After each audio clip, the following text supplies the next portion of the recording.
Hello guys, for this video is may isi-share ako sa inyo.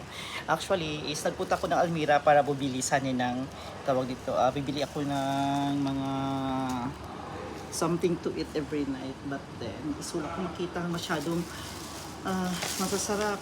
So, bibili sana ako ng petchay kaso walang petchay ang Almira. And then, yung nabili ko na lang is ito, tomato, 2 piraso ng tomato, tag-3 ang kilo. And then yung luya, 1 real lang siya guys. And ito is 1 real lang din siya, 1 real 16 pesos. Ito 16 pesos din siya kasi nga bukas is magluluto ako dito bukas ng tuna sabaw.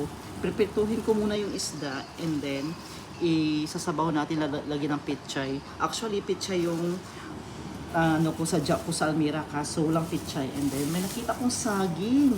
Ang lalaki ng mga saging guys, ang lalaki. Ay, basag. Ay, nasira. Ang lalaki ng saging tapos ang gaganda pa. Ang lalaki tapos ang gaganda pa ng mga saging. Oh. Nabas na ano siya. Okay. Ang gaganda ng saging actually. Ang gaganda. Tapos ang lalaki. Tingnan nyo guys. Oh. Ang lalaki ng saging. Tag 4 real ang kilo. Oh. From Ecuador. Ang lalaki ng saging ng mga taga-Ecuadorian. Oh.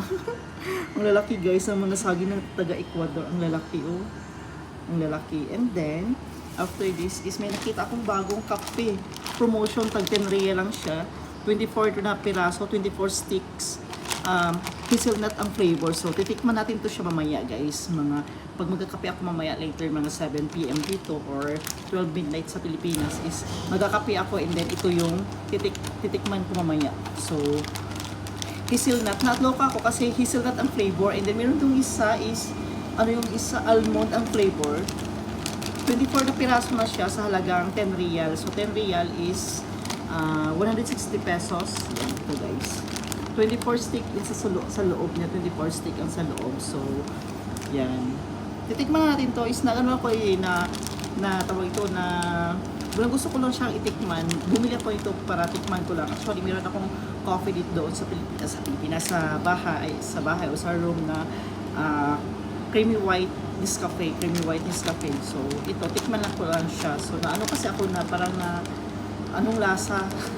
So, ito lang guys for today's video. Salamat everyone. Ito po yung nabili ko sa halagang 22.3 real something. 22.75 real.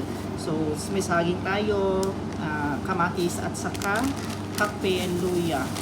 Yan lang guys. Maraming salamat everyone.